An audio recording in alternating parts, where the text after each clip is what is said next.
오늘 본문은 사도행전 9장 제3절에서 9절까지입니다.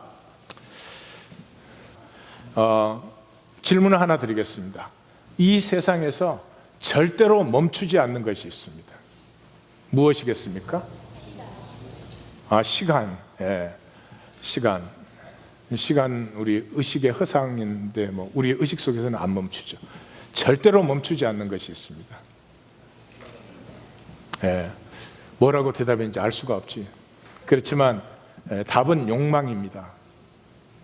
욕망은 멈추지 않습니다. 사우스 아프리카 지역을 가시면 아프리카 남부 서남부 지역에 스프링볼그라고 하는 사슴 무리가 살고 있습니다. 아마 한 번씩은 보셨을 거예요. 이 사슴은 한 번 점프를 하면 3m에서 3.5m 그 이상 하는 녀석들도 있습니다. 근데 이 사슴이 유명한 이유는 이상하게 한 번 같이 이동하기 시작하면은 점점점 속도를 빨리 내가지고 멈추지를 못하고 결국은 제일 끝에는 그 수만 마리가 낭떠러지에서 바다로 전부 떨어져 죽습니다. 그래서 학자들이 조사도 하고 그랬죠. 근데 조사를 해봐야 사슴의 마음을 누가 알겠어요. 근데 한 가지 발견한 건 있어요. 이 옆에서 사슴이 뛰면은 이놈들은 옆에서 뛴 놈보다 내가 높이 뛰어야 된다는 속성이 있어요. 그리고 옆에서 뛰는 애보다 내가 빨리 뛰어야 된다고 생각을 해요. 점점 속도를 내요. 그래서 처음에 어떻게 시작이 됐는지는 알 수 없지만 한번 이 수만 마리, 수십만 마리가 떼지어서 하는 것인데 한번 이동을 시작하면 막을 수가 없고 자체적으로 스탑할 수도 없습니다. 결국은 떼죽음으로 결말이 납니다. 우리의 모습입니다. 욕망으로 사는 인간은 왜 그런지 몰라요. 저쪽에 사는 사람 아무 상관없어. 내 옆에 있는 애보다는 내가 높이 점프해야 돼. 내 옆에 있는 사람보다는 내가 잘 가야 되고 빨리 가야 되고 그래요. 이것이 욕망의 모습입니다. 오늘 본문에 들어가기 전에 하나님 나라의 반대는 사람의 나라입니다. 세상 나라가 아니고요. 사람의 나라입니다. 그 하나님 나라와 사람 나라의 이 차이가 무엇인가? 많겠죠. 현상적으로는 본질에서는 딱 한 가지입니다. 하나님 나라는 하나입니다. 하나가 됐다는 말은 통한다는 말입니다. 너의 중심과 나의 중심이 통하는 것이 하나입니다. 사람의 나라는 단절되어 있습니다. 단절되어 있어요. 가족 사이도 단절되어 있습니다. 자, 하나라는 말을 다른 말로 하면 진실입니다.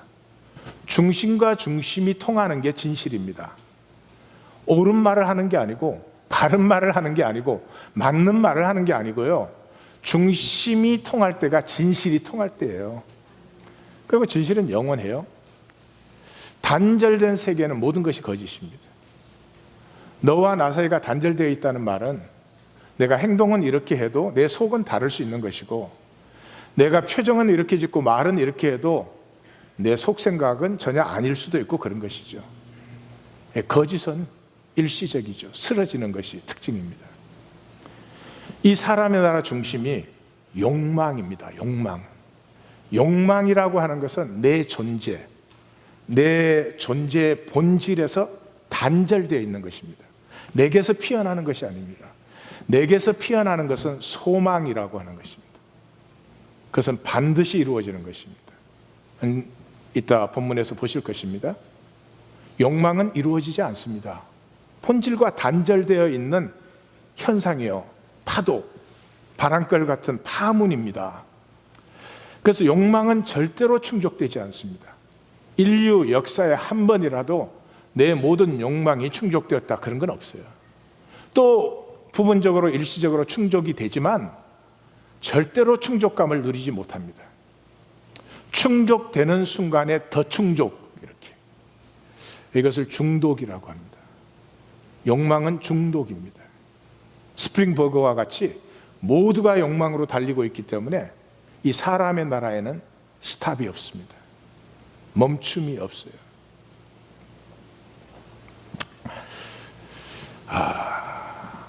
이 하나됨을 누리고 통하고 이렇게 사는 것을 이제 생명이라고 하는 것인데요. 이 생명은 우리는 꼭 만나야 되는 것이고 꼭 찾아야 되는 것이고 그렇습니다. 왜냐 그러면 이 단절된 현상 속에 사는 우리의 삶은 허무합니다. 누가 뭐라 그래도 허무합니다. 교황이 돼도 허무하고요, 로마 황제가 돼도 허무하고, 미국 대통령이 돼도 허무하고, 돈 벌어도 허무하고, 돈 안 벌어도 허무하고, 무식하면 무식하게 허무, 유식하면 유식하게 허무, 뭐 다 그런 것입니다. 그걸 벗어날 사람은 아무도 없습니다. 나는 허무하지 않다 그러면 거짓말입니다. 성경도 헛되고 헛되며 헛되고 헛되니 모든 것이 헛되다 그렇게 말을 하죠.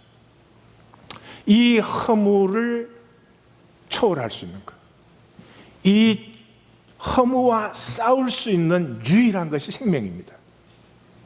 어떤 것으로도 초월되지 않습니다. 돈이 아무리 많아도 허무는 초월되는 것은 아닙니다. 그러나 생명은 허무와 싸울 수 있습니다. 이렇게 살고 나서 결국은 허무해지는 내 삶의 가치와 의미를 만들 수 있는 그 싸움을 싸울 수 있고, 결국은 그 영원한 가치와 의미와 보람을 만들어내고야만은 허무를 넘어서는 유일한 것이 생명입니다. 그리고 그 허무를 넘어서는 싸움을 사랑이라고 합니다. 사랑은 너 나 사탕 하나 줬으니까 나도 너 사탕 하나 줄게, 그런 게 아닙니다. 허무, 본질적으로 허무할 수밖에 없는 우리가 그 허무를 넘어서려고 하는 안타까운 몸짓, 그것입니다. 그것이 허무를 넘어서는 이유는 바로 그 몸짓은 중심의 진실함에서 나오는 것이기 때문에 그렇습니다. 우리가 허무와 싸울 때 비로소 우리는 이익을 더 얻으려고, 다른 사람에게 잘 보이려고 그런 것이 아니라 내 안에 있는 갈증, 목마른 사슴이 시냇물을 찾아 갈급해야 할 것 같은 내 존재에서부터 솟아나는 그것 때문에 이 허무와 싸우게 되는 것입니다. 그래서 예수님은 생수의 강으로 솟아난다 이런 말을 했습니다. 자, 이 말씀을 가지고 오늘의 본문으로 들어가겠습니다. 오늘 본문은 8장 4절에서 사도행전 9장 마지막 절까지인데요, 하나님을 알지 못하면 이해가 안 가는 본문입니다. 비유가 안 되겠지만 이렇게 비유할 수 있습니다. 사랑을 모르는 사람이 로미오와 줄리엣을 읽으면 이렇게 생각이 됩니다. 아우, 좋다고 뭐 죽을 것까지 뭐 있나? 하고 뭐 힘들고 아프고 참 안 됐지만은 그것도 살아남아서 혹시 알아 또 더 좋은 여자 만날지, 또 줄리엣은 깨나가지고 뭐 로미오 주겠다고 왜 따라주고, 죽는다고 따라갈 수가 있나? 아이고 정말 이상한 얘기네. 이래요. 사랑을 모르면 감동이 없어요. 온 세상 사람들이 로미오와 줄리엣 그러니까 이렇게 뭔가 위대한 작품이기는 하겠지. 근데 속의 생각은 그런 생각밖에 안 돌아가요. 전혀 못 만난다. 예, 이 본문이 바로 그런 본문이고요. 이 본문이 사도행전에 뭐 도대체 무슨 일이 일어났는데 이 그런 핍박 속에서 이 복음이 땅끝까지 나아갈 뿐만 아니라 결국은 유럽 전체를 뒤집어 엎어버리는 이런 일이 일어나는가 하는 열쇠가 들어있는 본문이 오늘 본문입니다. 본문 자체는 아주 간단합니다. 처음에는 빌립의 사역이 나옵니다. 빌립의 사역도 두 파트예요. 사마리아에서 말씀을 전가하고 에디오피아 내시에게 세례를 주고, 끝날 때도 베드로의 사역이 나오는데 그게 또 두 개예요. 에니아를 고쳐주고 죽은 다비다를 살려주고, 그 가운데 사울이 전환되는 그런 본문이 들어있습니다. 그래서 뭐 전체적으로 보시면서 이 복음이 막 에너지잖아요, 에너지. 그래서 유대 지역에 갇혀 있을 수가 없구나. 이제는 막 이게 툭툭 여기저기 터지면서 유대 지역을 벗어나서 막 이방을 향해서 가고 있구나. 그 정도 읽으셨다면 아주 잘 읽으신 것이죠. 이 사마리아, 에디오피아, 또 얘기가 끝나고 나서 베드로가 욥바의 백정집에 머무잖아요. 유대인은 백정집에 가까이 갈 수도 없습니다. 유대인은 아내가 남편이 백정일 경우에는 아무 때나 마음대로 이혼할 수 있어요. 그런 정도로 백정은 불가촉 천민입니다. 근데 베드로가 그 집에 거했다. 이건 벌써 성경을 읽을 줄 아는 분이시라면 이제 인간이 만든 모든 배리얼, 인간이 만든 모든 구분과 이 판단과 정죄는 이제는 뭐 박살이 나버리는구나 하는 눈치를 챌 수 있습니다. 먼저 빌립의 사역을 나누도록 하겠습니다. 빌립의 사역은 시작이 말씀을 전할세, 그래가지고 제일 끝에 절에 말씀을 전하여 복음을 전가하니라 이렇게 하니까 말씀을 전가했다는 거예요. 근데 말씀을 전가했는데 두 가지 케이스가 나타났습니다. 첫 번째 케이스에는 사마리아에서 복음을 전했는데 시몬이라는 마술사, 자칭 큰 자라고 하는 자인데 그게 우리예요. 우리 다 자칭 큰 자라고 생각해요. 다 자기가 옳고 자기가 잘났다고 생각을 해요. 그게 우리예요. 그래가지고 이 시몬이라고 마술사가 나타났는데 이제 빌립이 말씀을 전하고 말씀을 받으니까 세례를 했어요. 세례를 받았다는 말을 듣고 예루살렘 교회에서 베드로와 요한이 올라와서 그 사람들에게 안수했더니 성령이 내렸다 이렇게 되어 있어요. 이런 데를 읽고 세례 따로 성령 따로, 그렇구나, 성령이란 안수를 해서 받는구나. 베드로와 빌립은 성령을 못 주고 베드로와 요한은 사도니까 성령을 주고, 이렇게 성경을 읽으시면 완전히 인간의 메커니즘을 가지고 하나님 말씀을 읽은 거죠. 하나님의 가슴을 가지고 읽으면 그 뭐예요? 예수 이름을 전가하든지 안수를 하든지 세례를 하든지 모든 것이 어디를 향해서 초점을 맞추고 있습니까? 하나님의 나라에 나타난, 하나님의 나라가 우리 가운데 나타나면서부터 인간의 장애들이 쓰러지기 시작합니다. 한번 상상해 보세요. 내가 내 장애를 알잖아요. 교회는 나오지만 안 믿어지는 장애, 이게 얼마나 답답한 것입니까? 말씀을 아니까 판단 정죄 안 하고 사랑하고 살았으면 좋겠는데 그거 안 되는 장애, 아무것도 아닌 것을 내 욕망 때문에 이 내 뜻대로 안 되면 부글부글 끓는 이 장애에서 신체적 장애, 정신적 장애, 영적 장애, 그 우리 힘으로 어떻게 되는 것이 아니고 하나님의 통치가 임하면 장애에서 자유해진다. 자, 그것이에요. 그래서 이 뭐 세례를 했든지 안수를 했든지 복음을 전거했든지 이 모든 것이 하나님의 나라가 임하고 장애가 사라지고 서로 통하는 생명의 역사가 나타나는데 초점을 맞추고 있는 걸 봐야지, 거기에 요 순서대로 정해가지고 요렇게 테크닉 쓰면 요렇게 이런 결과가 나오겠구나, 그렇게 성경을 읽으면 절대로 안 된다, 그렇죠? 자, 시몬의 케이스는 간단합니다. 시몬이 사도들이 안수하니까 막 성령이 임하는 걸 보고 돈을 주면서 나도 안수하면 성령을 받는 저런 능력을 나에게도 주시오 그랬어요. 여기 두 가지가 나타납니다. 첫째로 파워 오리엔티드, 힘지향자, 저 힘을, 저 능력을 나도 갖고 싶어. 두 번째, 비인격성. 베드로가 뭐라 그럽니까? 내가 하나님의 선물을 생명의 복은 선물을 나누는 데 있어요. 우리 사회는 선물이 없어요. 선물을 없습니다. 그걸 아셔야 됩니다. 선물이라고 하는 것은 너와 내가 그냥 좋아서 나누고 싶은 마음으로 서로 나누어지는 게 선물이에요. 내가 나한테 잘해주니까 너도 나한테 조금 잘해줘야 돼, 이런 마음이 눈꼽만큼이라도 있으면 그건 거래지 선물이 아니라는 거죠. 우리는 선물을 몰라요. 하나님은 우리에게 선물을 주시죠. 선물은 값이 있을 수가 없죠.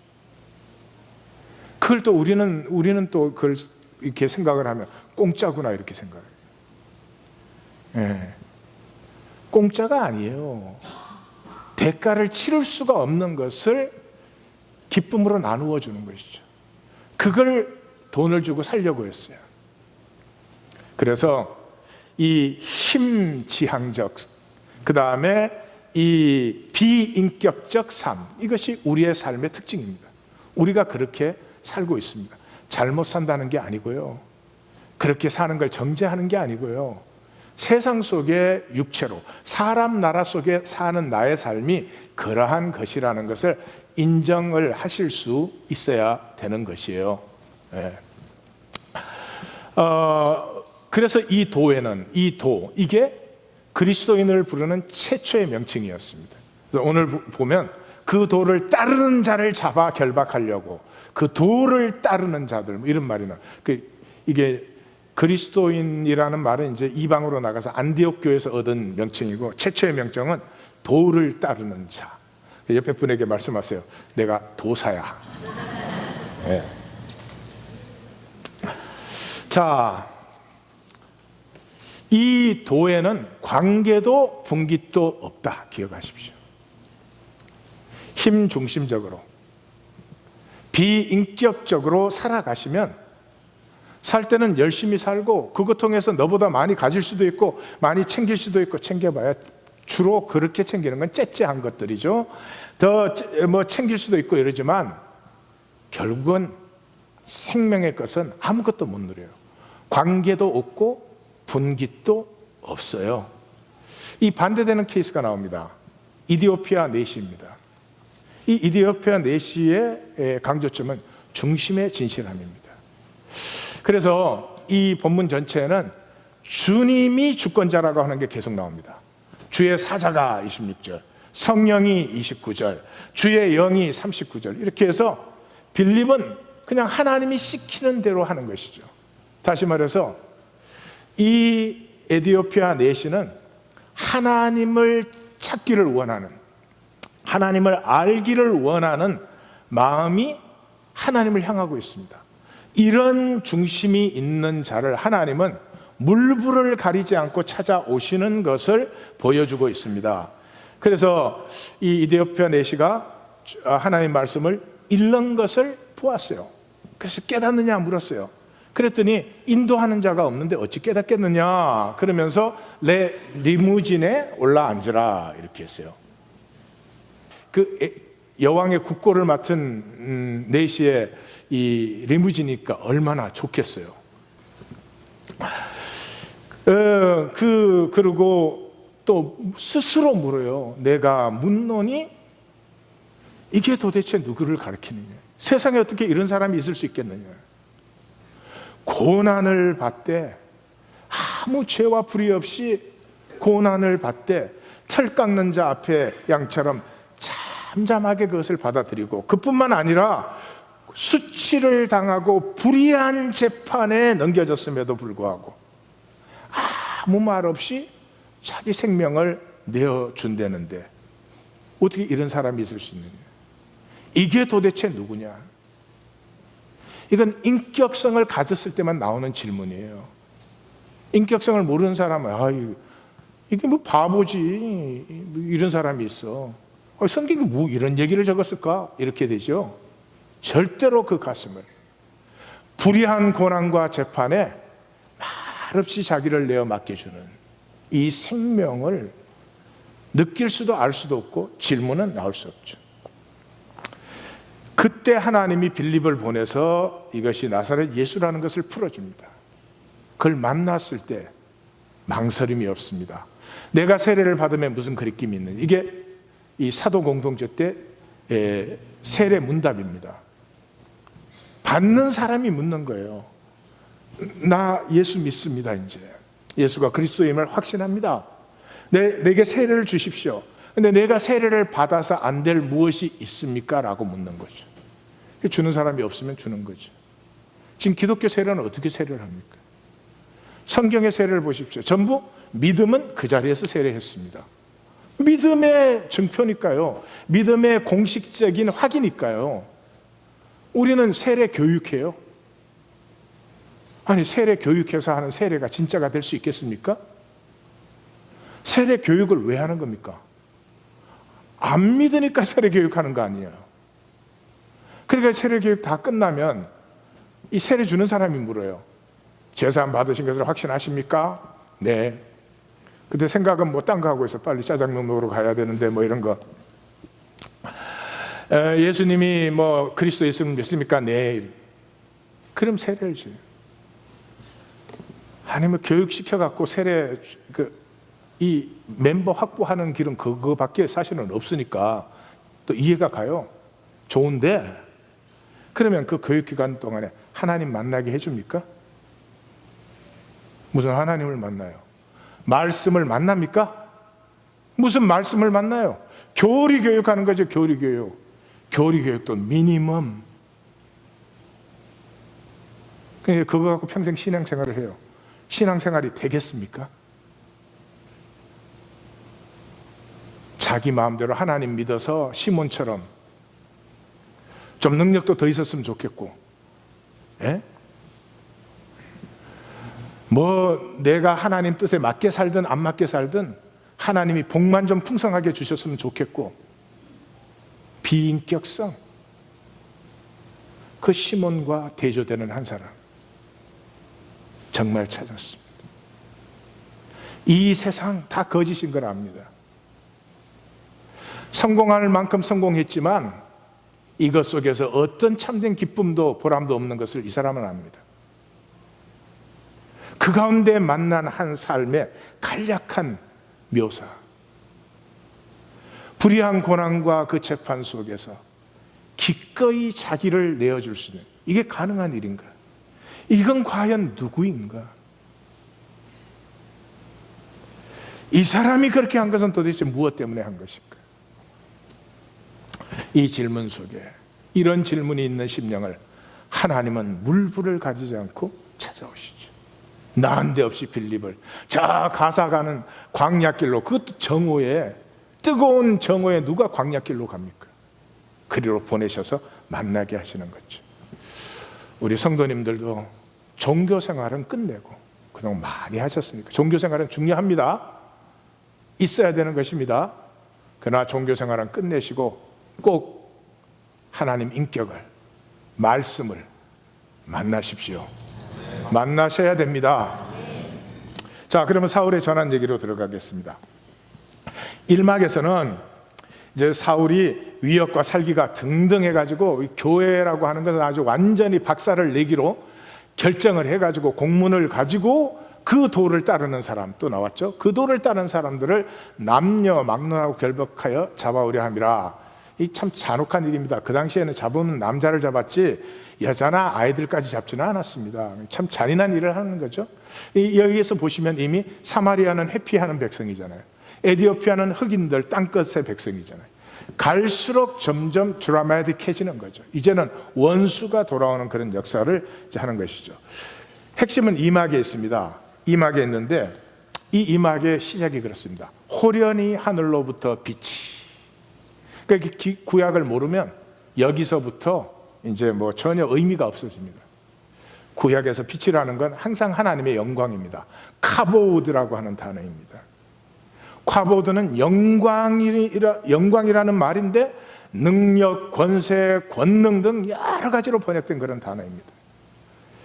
그래서 이 하나님의 영광이 나타나면 우리 중에 대부분은 까무러칩니다. 예수님이 나다라고 할 때 사람들이 뒤로 물러가 땅에 엎드려요. 이거 하나님 영광을 못 보면 지금 연극하는 거야? 그렇게 되는 거죠. 근데 소리가 났어요. 사울아, 사울아, 내가 어찌하여 나를 박해하느냐? 이 사울은 중심에, 행동은 잘못하고 있었지만 중심에 하나님을 사랑하고 하나님을 따르고 하나님에게 붙들림 받고자 하는 중심의 진실은 선명한 사람이었습니다. 그렇지 않으면 못 듣습니다. 옆에 있는 사람 못 들었잖아요. 못 들어요. 까무러치고 말 못해요. 못 들어요. 사울은 들었어요. 사울아, 사울아, 내가 어찌하여 나를 박해하느냐? 성경에서 2번씩 부를 때는 꼭 부르시며 콜링이에요. 아브라함아, 아브라함아. 야곱아, 야곱아. 언제? 애굽으로 내려보낼 때. 모세야, 모세야. 자기 백성 해방시키려고 애굽으로 돌려보낼 때 반드시 부르십니다. 사울아 사울아 어찌하여 나를 박해하느냐. 이 정도만 돼도 이미 사울과 하나님의 관계는, 우리가 그때 행위만 보는 우리에게는 사울은 all the wrong things, 모든 걸 잘못하고 있는 사람이지만, 여기까지 오시면 행위는 잘못되어 있을지 모르지만 사울은 모든 것을 온전한 사람이었구나 하는 걸 보실 수가 있어요. 놀랍습니다. 여기에 사울의 말이 터져 나옵니다. 이 사건에서 사울이 하는 얘기는 딱 요거 한마디입니다. 주여 누구시니까. again, 이게 사울의 중심을 보여주고 있습니다. 주님을 찾고 주님을 따르고 주님을 알고 섬기기를 원하고 자기가 주님을 섬긴다고 확신한 사람이기 때문에, 왜 나를 박해하느냐 이 말에서 도대체 당신은 누구신데 영광 중에 나타났으니까 반드시 주님이죠. 이 정도의 영성이라면 부르시면, 불러만 놓으시면 생명의 영광을 영원토록 전광할 수 있는 사람이에요. 그게 주님의 답변은 간단했습니다. 나는 내가 박해하는 예수라. 이게 말씀입니다. 이걸 만나면 말씀을 만난 것입니다. 뒤에 가서 또 다시 보겠습니다. 자, 주여 누구시니까 하는 이것을 핵심으로, 아니 요것만 딱 일어난 게 아니잖아요. 사울이 얘기하는 걸 누가가 듣고 누가 기록하는 것인데, 누가가 요것을 중심으로 기록하는 것은 누가의 마음도 여기 들어있죠. 지금 교회가 유대교에 엄청나게 박해를 받고 있어요. 지금 교회는 이렇게 생각하는, 우리는 기독교, 전에는 유대교, 이런 구분이 없죠. 지금 교회는 자기들이 유대교의 일부라고 생각합니다. 그리고 유대교가 약속한 메시아가 와서 진짜 유대교인들이지. 근데 이놈의 유대교가 이 교회를 핍박을 해가지고 이렇게 사람을 잡아 죽이고 남녀를 막론하고 결박하려고 이러고 있습니다. 그 이유가 뭐죠? 메시아를 모르니까, 예수 그리스도를 모르니까. 또 이 핍박 속에서 많은 성도들이 실족하고 배교합니다. 그 사람들도 왜 못 견디죠? 나사렛 예수가 그리스도임을 모르시기 때문에. 이 사울은 중심은 분명히 하나님을 사랑하는 사람인데, 이 나사렛 예수가 메시아라는, 약속한 메시아라는, 더 정확하게 말하면 이 구약적으로 하면 야훼, 나사렛 예수가 야훼, 하나님인 것을 모르기 때문에 이렇게 엉뚱한 짓을 하고 있는 것이죠. 그는 안타까운 마음, 그러므로 누구든지 주의 이름을 부르는 자, 그러므로 모든 사람은 예수 그리스도를 알아야 돼. 그래서 모든 생명이 있는 자는 예수 그리스도를 만나야 돼 하는 누가의 안타까운 마음이 이 기록 속에서 우리에게 만나지는 거죠. 이건 누가가 기록한 거지만 사울이 자기 자신이 직접 기록한 건 뭐라고 했습니까? 이렇게 했죠. 자기 아들을 내 속에 나타내기를 기뻐하셨다. 사울은 자기가 표현할 때는 그렇게 해요. 내가 하나님을 위한 모든 열심과 열정과 이런 것들이 있었지만은 그 하나님이 누군지를 몰랐죠. 근데 그 하나님이 하나님의 아들을 내 속에 나타내시기를 기뻐하셨다. 예, 만났다는 말이죠. 자, 이때로부터 그동안에 살기등등하고 그냥 공문 받으러 댕기고, 그 스데반 순교할 때는 증인이 되고 이러던 사울이 이제 스스로 보지도 못하고, 사람들이 끌어주지 않으면 가지도 못하고, 예, 눈을 떴지만 아무것도 보지 못하는 그런 사람으로 완전히 전환되어 있는 것을 볼 수 있습니다. 자, 산막으로 들어갑니다. 산막에, 이 산막과 사막은 계속해서 주님의 주권적 역사를 보여주는 것입니다. 에티오피아 내시에서 본 것, 그것을 계속 보여주고 있습니다. 진정으로 주님을 찾는, 주님을 향한 중심의 진실이 있는 자를 주님께서는 모든 장벽을 넘어서서 만나주시는 거죠. 그러니까 내가 하나님을 못 만나는 이유는 내가 40일 금식을 안 해서도 아니고, 내가 무슨 더 열심을 덜 내서도 아니고, 신앙생활하면 한때 열심 안 내보는 사람이 어디 있겠어요? 다 자기 수준에서 내는 열심이지만, 그렇지만 하나님 못 만나죠. 왜 못 만나요? 중심의 진실이 없기 때문에. 그러면 우리 중심에는 뭐가 있어요? 욕망이 있죠. 욕망이. 중심의 진실이 없고. 그래서 이 산막에서는 주께서라고 하는 이 주님의 주권을 선포하는 것이 10절, 11절, 15절 계속해서 나옵니다. 그 환상 중에서 아나니아야 부르니까 내가 여기 있나이다. Here I am은 하나님의 부르심에 순종할 자세가 갇혀 있는 것을 표현해요. 그래서 사무엘도 이사야 선지자도 Here I am 그렇게 대답했죠. 그러니까 주님이 주권적이니까 일어나 가서 찾으라. 그가 기도하는 중이라. 기도하는 중이라. 이것이 기도입니다. 주님, 내 원함을 채워주시고 응답해 주시고 내 병 치유해 주시고, 그렇게 응답 안 되실걸요? 주님의 이름으로 병이 낫습니다. 근데 병 고쳐주시오 그럴 때 안 나을걸요? 나와 주님의 중심의 관계가 바로 될 때 병이 나을걸요? 예? 내 가정과 내 삶의 모든 문제 해결해 주시옵소서 할 때 시자에 아무리 강조를 넣어도 안 될걸요? 내 중심과 주님의 중심의 관계가 진실된 관계가 되면 내 삶의 모든 장애는 쓰러지기 시작한다.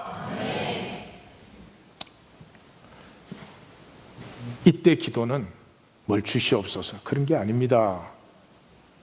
좀 이따 보시면 알겠지만 주여 니시니까. 자기가 하나님을 믿는다고 그렇게 설치고 돌아다녔는데 하나님을 몰랐던 자신을 만난 것입니다. 하나님을 모르고 보니까 이제 보여. 나도 몰랐어. 삶이 무엇인지도 몰랐어요. 무조건 욕망이야. 이것을 기도라고 합니다. 주여 니시옵니까? 당신은 누구십니까? 그 내가 안다고 하던 세계가 다 무너진 혼돈과 공허와 흑암 속에서 알고 싶어요. I want to know.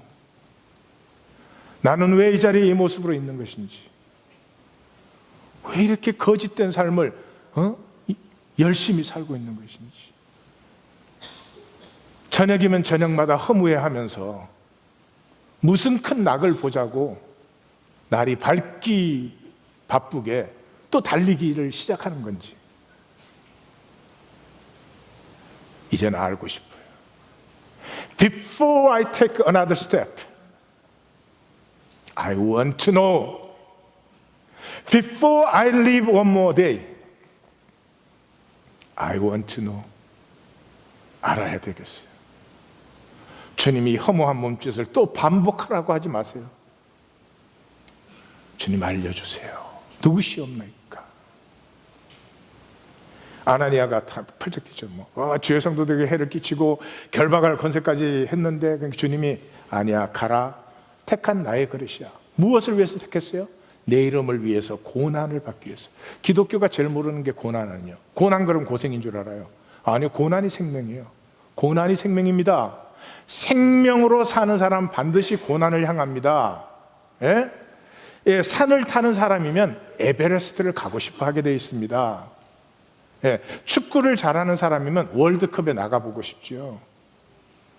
맨 동네 축구에서 잘 이긴다고 좋아하는 건 생명이 아니죠. 그건 쪼잔스러운 생존이죠. 생명이 있는 사람은, 생명은 반드시 도전을 넘어서는 것이기 때문에 도전을 기다리고 도전을 자원합니다.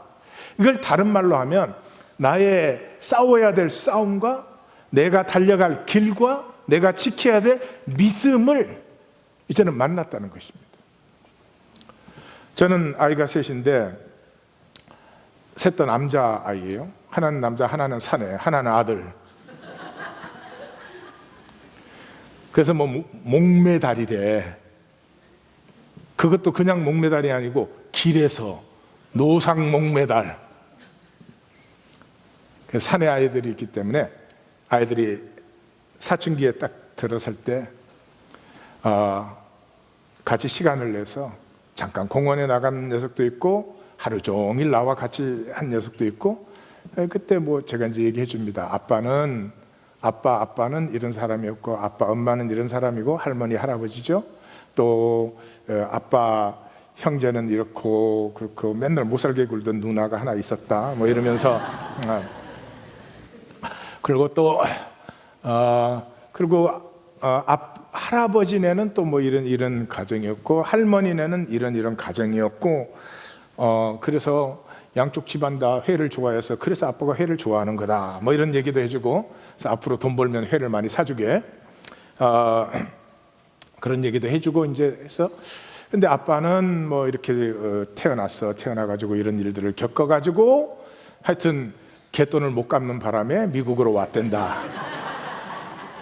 그래서 내 소원은 뭐다 뭐 이런 얘기를 해주고 제일 마지막에 제가 그렇게 말을 합니다. 아빠는 모든 걸 포기할 수 있어. 모든 걸 포기할 수 있어. 처음부터 하나도 내 것이 아니었으니까. 그리고 아이에게 충격적인 말이 될지 모르지만 하나님이 원하시면 너도 포기할 수 있어. 내 생명은 물론 포기할 수 있죠. 한 가지 절대로 포기할 수 없는 것이 있단다. 목에 칼이 들어와도 아빠가 포기할 수 없는 것이 있어. 그것은 아빠가 하나님을 신뢰하는 거야.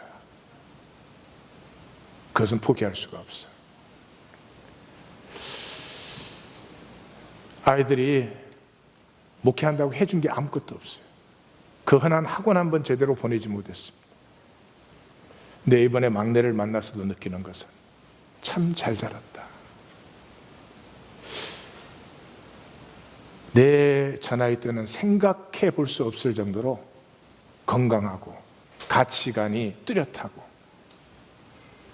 그 나이쯤 되면 차 좀 좋은 거 타고 싶기도 하고,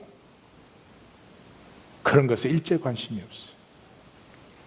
자기 안에 있는 어떤 꿈을 한번 살아보고 싶어서 참 하나님께 감사했습니다.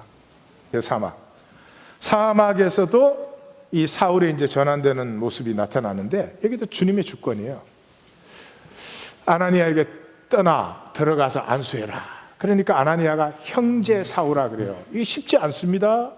조금 전까지 원수였는데 주님이 명하신다고 형제, 이거 주님을 만난 사람 아니면 안 되는 겁니다. 사울아 내가 오는 길에서, 우리 이렇게 번역이 되는데 The way you are coming, 그 도를 따르는 사람이에요. 도라는 말의 영어가 way잖아요. way. 그러니까 이 본문은 분명하게 보여주고 있어요. 교회를 핍박하는 그 길이 사울은 주님을 찾는 길이었어요. 또 주님이 사울을 찾아오시는 길이었어요. 그래서 그 오는 길에서 나타내셨던 예수께서 나를 보내어 너로 다시 보게 하시고 성령으로 충만하게 하신다. 전부 주님의 주권이죠. 주님의 주권을 만나니 즉시로 다시 보게 되고, 일어나 세례를 받고 음식을 먹으면, 이건 주의 만찬을 얘기하는 것입니다. 자, 이렇게 해서 후기로 들어가면, 후기는 간단한 얘기입니다. 이게 성경의 특징이기도 합니다. 하나님을 만난 사람, 하나님이 누구시며 역사가 왜 이렇게 흘러가며 그 속에 자기가 누구인지를 만난 사람은 통함이 시작됩니다. 반드시 가족이 되죠. 가족이 되죠. 가족이 되기 무섭게 핍박이 옵니다. 그래서 더 이상 다메섹에 있을 수가 없어서 강주리로 탈출을 했다. 그렇게 되어 있습니다. 자, 여기서 잠깐 전환의 3단계를 보겠습니다. 지금 사울에게 일어난 것을 정리하면 이래요. 처음에 에고의 정체성을 만나야 됩니다. 에고의 정체성을.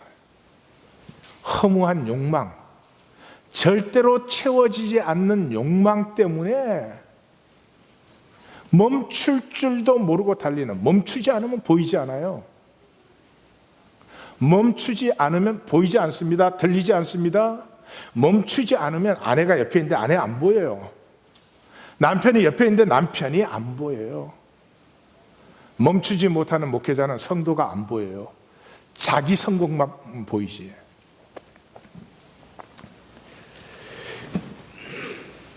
상관없습니다. 거짓도 마음대로 해도 괜찮습니다. 뭐 하여튼 이 욕망에 사로잡힌 사람은 당연히 거짓으로 살면서 자기는 진짜인 줄 알아요. 하나님하고 관계가 완전히 거짓으로 되어 있으면서 이 은혜 만나겠다고 막 그래요. 참 어떨 때 보면 섬찟스러워요. 섬찟스러워. 하나님을 저렇게 멸시해도 되나? 아니 하나님을 저 하찮게 자기 옆에 있는 사람의 뭐 조그만한 것 못하게 그렇게 하나님을 취급하고 하나님에게 마음껏 거짓대요. 그러는데도 은혜는 욕망으로 받으려고. 하나님 아는 건 정말 사도 바울처럼 알라고 그래. 그러한 거짓된 나를 직면해야 됩니다. 이 에고의 정체성, 내 진정한 모습을 늘 가려버리고 속여버리고 다른 사람에게 투사시켜버리는 나의 진정한 모습을 만나야 됩니다. 그러면 더 이상 살 수 없어요. 이 아침에 일어나자마자 달려들 수가 없어요. 더 이상 똑같은 쳇바퀴를 돌 수가 없게 돼요. 이제까지 살아왔던 삶의 의미가 다 사라져 버렸잖아요. 아무것도 모르겠어요. 혼돈과 공허와 흑암의 기쁨밖에 없어요. 거기에서 할 수 있는 것이 기도밖에 없습니다. 이 기도는 주시옵소서, 고치시옵소서, 채우시옵소서 이런 게 아니에요. 누구십니까? 당신 누구신데 나를 만드셨어요? 당신은 누구신데 나를 만드셨어요? 이 아픔의 자리에 너무 아파서 떼굴떼굴 구르는 이 자리에 나를 놓으셨어요. 그것이 기도입니다. 칼 영은 심리학자지만 무언가를 만난 사람이 분명해요. 어둠 속에서만 나타나는 빛이 있어요. 그렇습니다. 어둠 속에서만 나타나는 빛을 만날 때까지 내 안은 어두움이에요. 그 어두움을 가리고 괜찮은 척 하려고 얼마나 애를 쓰고 있는 것입니까? 그 빛이 임할 때 나의 정체성이 나타납니다. 내가 무엇을 위해서 싸워야 될지, 내가 무엇을 위해서 달려가야 되는지, 내가 무엇을 지켜야 되는 존재인지가 비로소 나타납니다. 여기에 성경에 멋과 저를 미치게 하는 특징이 여기에 있습니다. 내가 뭘 깨닫는 게 아닙니다. 내가 뭘 해탈하고 초월하는 게 아닙니다. 우리 여기서 내가 열리기 시작하면서부터 저는 제일 먼저 본 게 제 친구들한테 내가 한국에서 얼마나 상처를 줬는지 난 몰랐어요. 나는 항상 똑똑하고 현명하게 다 처신한 줄 알았어요. 근데 주님이 열어주시니까 그 까맣게 잊어먹었던 말들이 다시 살아나는데요. 그 못된 거 있죠. 요거를 부드럽게 얘기하면서도 그거를 쫙 쪼개는, 다 옆에 사람이 나 알아.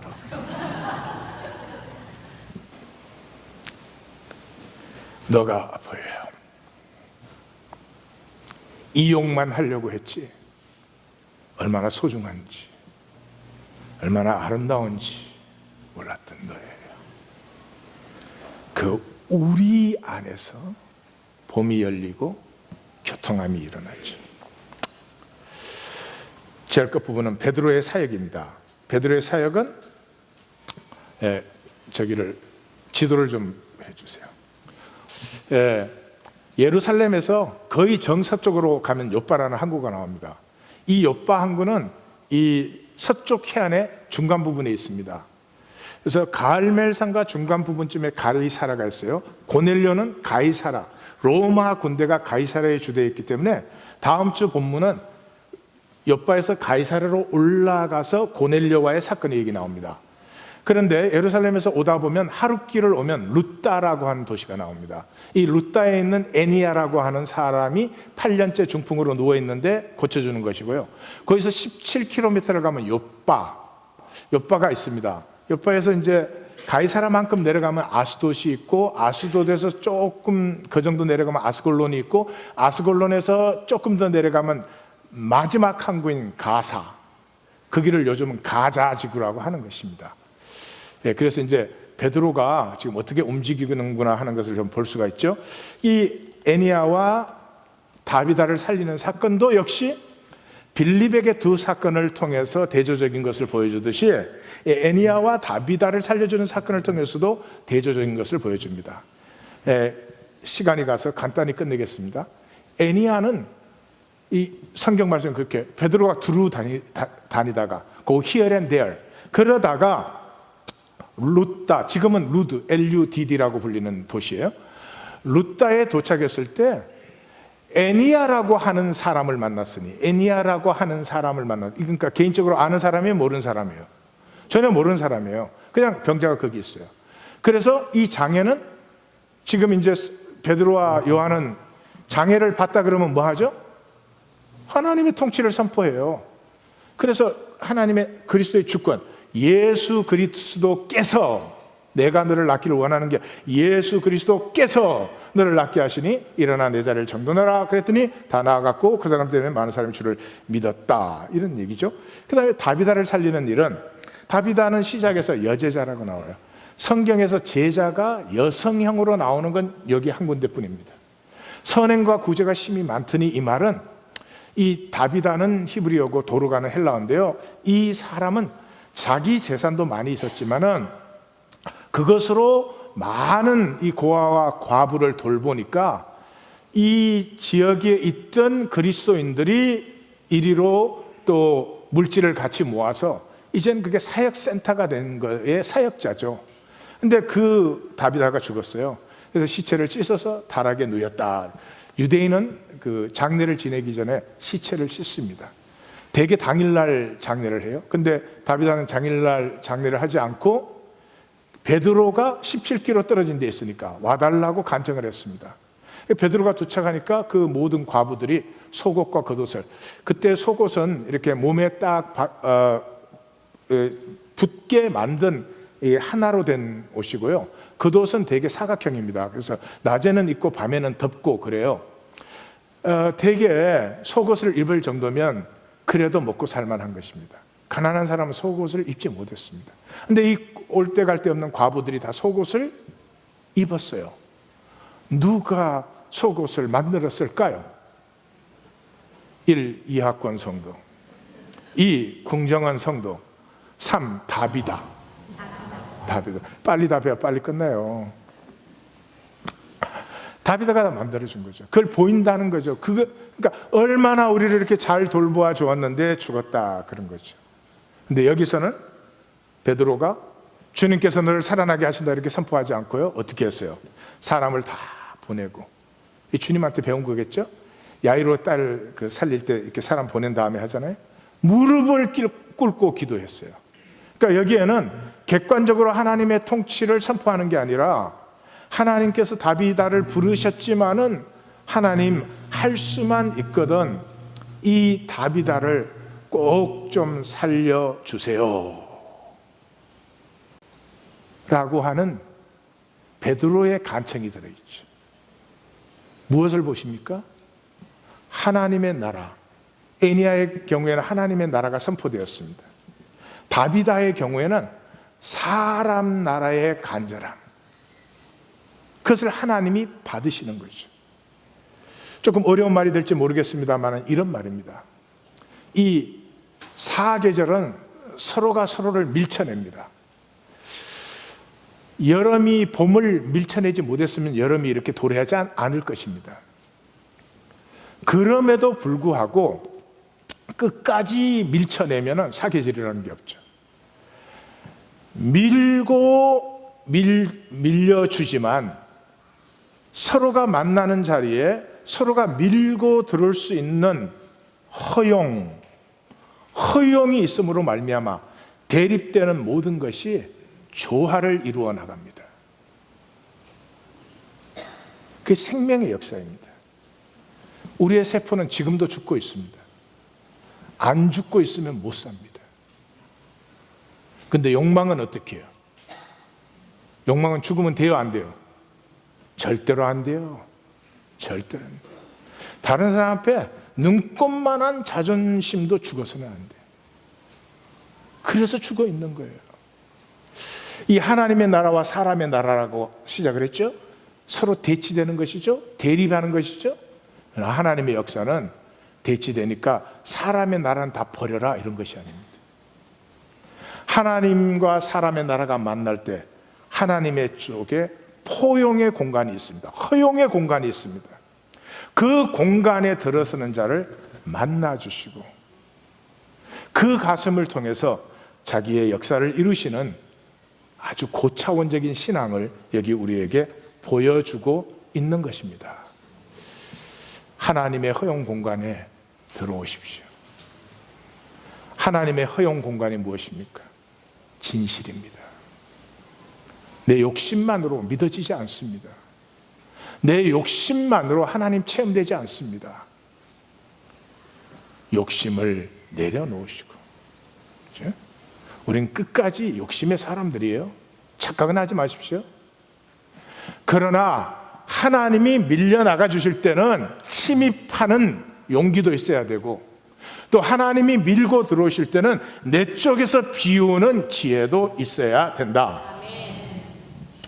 자, 교훈을 읽겠습니다.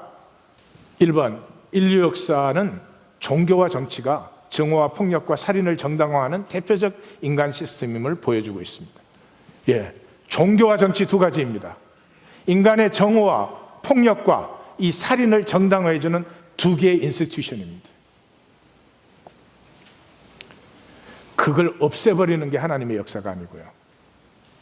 그 권세를 가지고 정오와 살인의 기운이 등등한 사울을 하나님이 품으심으로, 유대인들은 뭐예요? 하나님은 자기들만의 하나님이야. 그러면 우주의 하나님은 어디로 갔어요? 우리 기독교인들 그러잖아요. 하나님은 기독교인들만의 하나님. 그럼 이슬람은 하나님이 안 만드셨나? 그럼 뭐 어디 딴 데서 떨어진 건가? 그건 생명이 아닙니다. 얼마나 많은 교회가 아픔과 폭력의 도구가 됐는지 우리는 이런 본문에서 스스로를 성찰해야 됩니다. 두 번째는 욕망과 존재입니다. 욕망은 반드시 소유의 강박에 사로잡힙니다. 왜? 본질에서 단절되어 있는 것이거든요. 그러니까 뭔가를 확보함으로 내가 살아있는 것 같은, 내가 먼 것 같은, 뭐가 된 것 같은, 이 전부가 사람에게 보이려고 표면적 거짓밖에 없어요. 존재는 소유할 필요도 없고 소유라는 건 없어요. 누리면 돼요. 너와 내가 만났으면 내가 너를 소유해야 되는 게 아니고 너는 나를 누리고 나는 너를 누리는 거죠. 이 섭리의 깊이로 들어가기 때문에 거기에서 인테그레이션, 무한 차원의 하나님의 섭리, 합력하여 선을 이루는 하나님의 섭리가 그곳에 나타나게 되는 것입니다. 말씀을 마쳐야 되겠어요, 시간 때문에. 사도행전은 베드로와 바울 두 사람을 보여주고 있습니다. 간단합니다. 베드로, 바울 두 사람 다 행동은 잘못됐습니다. 그러나 그들 속에 중심의 진실이 있습니다. 오늘 우리는 정반대입니다. 행동은 다 맞게 해요. 근데 중심의 진실은 없습니다. 한번 부부관계로 생각해 보십시다. 남편과 아내가 있어요. 절대 틀리게 안 해. 다 맞고 예의 바르게 해. 중심의 진실은 없어요.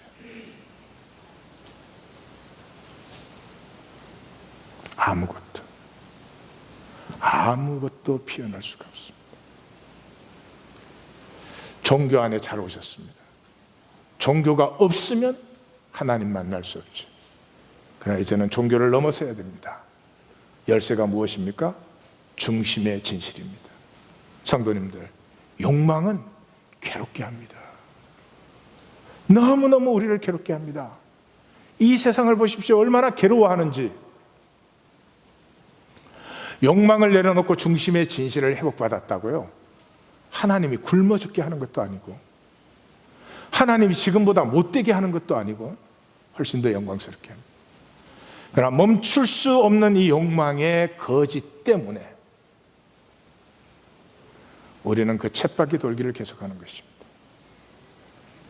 중심의 진실을 간절히 사모하고 찾으셔서 사울에게 나타나신 그 하나님이 우리에게도 나타나실 수 있게 되기를 주의 이름으로 축원합니다. 기도하십시다.